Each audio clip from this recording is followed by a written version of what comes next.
Hi, everyone, and welcome to a special BELA Asks episode of the Ethicast. I'm your host, Bill Coffin. As longtime members of the Business Ethics Leadership Alliance, or BELA, know, we offer a special concierge service whereby BELA members who have any questions at all about ethics and compliance can send them to us, and then our internal experts will provide an answer and/or direct them to a helpful resource for more information. Some of these concierge requests are rather specific to a particular company's needs, but many of them represent larger themes facing BELA members. That's why we're using this show to thematically respond to high level questions from the BELA community. And joining us to give those responses is BELA Chair Erica Salmon Byrne. Erica, as always, it's a delight to see you. Thanks so much for joining us. Oh, it's my pleasure, Bill. As listeners of this particular subset of the Ethicast know by now, we get hundreds, literally hundreds of these concierge requests a year. And there are so many themes that pop out when you look at them in the aggregate. So I really think it's incumbent on us to answer these questions, because if one BELA member is asking it, chances are good 5 or 6 people out there are wondering the same thing. Most definitely. And one of the biggest topics that we've seen in all this is the topic of investigations. We've got a ton of great questions on there. We've already done one episode about the right volume of investigations to achieve like maximum impact. But another question we want to address is about data. Yeah. Investigations generate a ton of data. And in today's business environment, data is gold. You always want to make use of it. So we have a lot of questions about when it comes to investigation generated data, where should I use it? What level of use is appropriate? And I think most importantly, how do I convince the powers that be to let me use that data in the first place? Well, Bill, I'm excited to answer all those questions, but I'm first going to ask you to make a promise to me, which is we are not talking about velociraptors in part 2 of the investigations. BELA Asks. Erica, I can't make a promise to you that I might end up breaking. So I'll just tell you that I'll try and we'll just see what Do your happens. best. All I can ask is that you just do your best. We're not going to go down a dinosaur rabbit hole on this one.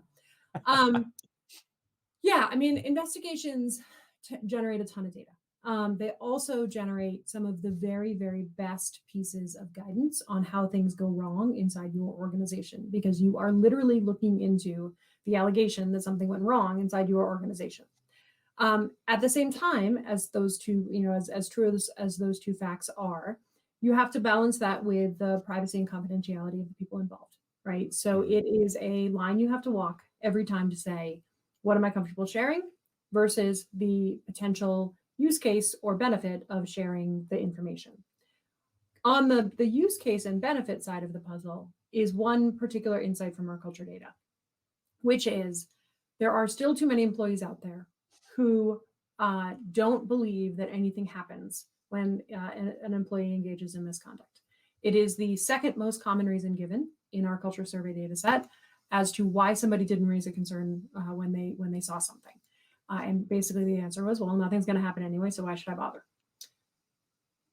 A big driver of that is the fact that we as compliance professionals have spent 10 years, 15 years, 20 years, whatever it might be, emphasizing the termination part of up to and including termination. And so lots and lots of people out there think, well, if Bill's not frog marched out the front door with his things in a box, then nothing happened. And of course, we know that's not true, right? So the way you fix that is by being more transparent about what happens at a broad level with your investigations process. So what we have seen companies doing, and we've got lots of great examples of this in the BELA Member Hub, is starting to disclose metrics, average days to close an investigation, types of misconduct raised, number of people disciplined, method of discipline. Those are broad enough metrics that you're not revealing the private details of any of those investigations by sharing those kinds of metrics. So start there, right? Start there. Start with being transparent about the process is a great first step, right? If you can get past the being transparent about the process piece of it, then you can move into how do I actually use the fact patterns in my investigations to teach employees how things go wrong, right? And we have lots of examples of companies making very good use of anonymized scenarios in their communications, in their training, in their manager toolkits, so that employees can actually practice and say, oh, wow, like I can see how that could happen in the work that I'm doing today. So those are a couple of things we see companies doing right now that have been particularly terrific. And then the one thing I will say from a data perspective is in about 36% of cases in our 2023 data set, companies are actually sharing those investigation stats publicly, right? So it's not just sharing them with employees. We're starting to see them show up in ESG reports. We're starting to see them show up in standalone speak up reports. One of the best I've seen in the standalone speak up report category, and you guys can all go look it up online, is the report that Care First released, right? So they made a lot of this data available, and they did it because they wanted people to understand how things actually work on the ground to increase transparency and faith in speaking up. Your travels in the ethics and compliance space are extensive, and you've seen just a ton of real world use cases. And I'm kind of curious, have you ever come across a scenario where a company maybe had the best of intentions, but their use of data on investigations actually ended up being not so great and produced suboptimal outcomes and kind of, produced sort of a warning to others, and this is what not to do?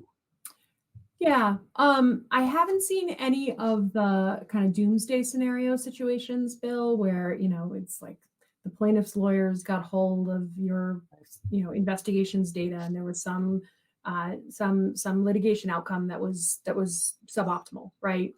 Which is often the pushback you get from wanting to share this kind of data from your employment, Yeah. relations people, from your employment lawyers is no, because then the lawyers are going to take all our money, right? I have not seen that happen. What I have seen is companies rush to get numbers out when they only have a piece of the story.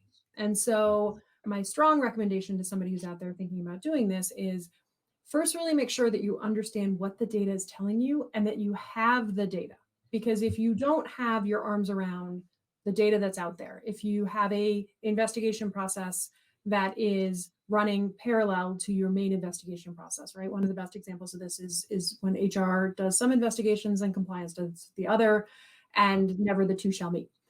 Those are not situations where I would go out with your aggregated data because you're only telling one piece of the story.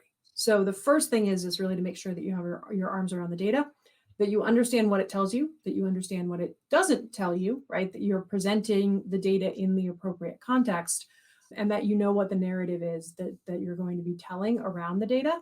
If you've got all of those pieces in place, then I can say I haven't seen suboptimal outcomes. The places I've seen suboptimal outcomes are when you're going out with just one piece of the puzzle. And then it ends up feeling inauthentic to the employees who have experienced something that is not reflected in the data story that you're telling. So one example of that is we were working with one BELA member who was getting ready to share some of their, or had just shared some of their investigations data from the compliance side of the house.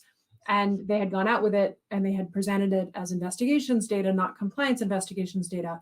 And they didn't take into consideration any of the HR information that was out there. And HR's average days to close were about 35 days longer than compliance's. And so you had all of these people who were mired in an HR investigation process that was dragging on and on and on, who saw the numbers come out from the compliance side and were like, what the heck, right? Yeah. And it created a huge kerfuffle. So just make sure you understand, what the data actually is that you're sharing and the story it's telling before you go forward with the data. Well, Erica, as always, it's fascinating to hear you bring your insights and your understanding of these topics. I learned an awful lot from them. So thank you so much for coming on and sharing what you know with the BELA community and with everyone else in the ethics economy. Thanks so much. Well, Bill, it is absolutely my pleasure. And congratulations, you made it through this entire episode without mentioning dinosaurs. Nice work. The trick is making you do it for me. Thanks so much. I'm Bill Coffin, and this has been a special BELA Asks episode of the Ethicast. For more episodes, please visit the Ethisphere YouTube channel at youtube.com/ethisphere. If this is your first time enjoying the show, please make sure to like and subscribe either on YouTube or on our podcasting platforms at Apple, Spotify, Google, and Amazon Music. It means a lot to us if you could subscribe, so thanks so much in advance. To learn more about BELA, please visit bela.ethisphere.com to request guest access to the BELA Member Resource Hub and to speak with a BELA Engagement Director. Thanks for joining us. Until next time, remember, strong ethics is good business.